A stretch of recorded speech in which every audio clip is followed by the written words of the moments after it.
খ্রিস্ট ধর্মের অনুসারীদের সবচেয়ে বড় উৎসব ক্রিসমাস। বাংলা ভাষীদের কাছে যা বড়দিন হিসেবে পরিচিত। এই আয়োজন নিয়ে মেতে উঠেছে পুরো বিশ্ব। যিশু খ্রিস্টের অনুসারীদের ক্রিসমাসের আনন্দে মেতে উঠবে অন্যান্যরাও। আর ক্রিসমাস সামনে রেখে সবার জন্য শান্তিপূর্ণ ও বাসযোগ্য পৃথিবীর প্রত্যাশা জানিয়েছেন কিংবদন্তি চরিত্র সান্টা ক্লজ। ফিনল্যান্ডে ক্রিসমাস আয়োজনে উপস্থিত হয়ে এসব কথা বলেন সান্টা। ক্রিসমাসের কিংবদন্তি চরিত্র সান্টা ক্লজের উপস্থিতি শিশু থেকে বৃদ্ধ সবার আনন্দ বহুগুণ বাড়িয়ে দেয়। ফিনল্যান্ডের রোভানিয়েমি গ্রামে আয়োজন করা হয় ক্রিসমাস পূর্ব নানা আনুষ্ঠানিকতার। সেখানে চিরচেনা রূপে উপস্থিত হন সান্টা ক্লজ। তাকে দেখতে শিশুদের নিয়ে ভিড় করেন বেশ কয়েকটি পরিবার।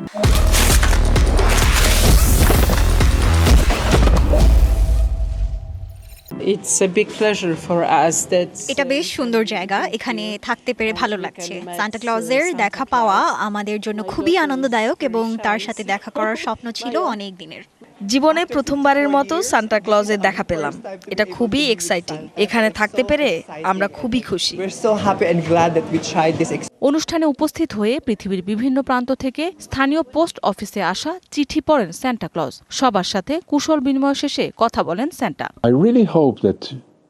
উৎসবের দিনে আমি আন্তরিকভাবে পৃথিবী জুড়ে শান্তি কামনা করছি। আশা করি শিগগিরই যুদ্ধ, হানাহানি, সংঘাত বিদায় নিয়ে পৃথিবীতে শান্তি বিরাজ করবে। ক্রিসমাসের অনুষ্ঠানে যোগ দিতে এরই মধ্যে ল্যাপল্যান্ড প্রদেশের নয়নাভিরাম গ্রামটিতে জড়ো হয়েছেন দর্শনার্থীরা। বড়দিনে পর্যটকদের উপস্থিতি আরও বাড়বে বলে প্রত্যাশা স্থানীয় প্রশাসনের। মৌসুমী শান্তা, ডিবিসি নিউজ ডেস্ক।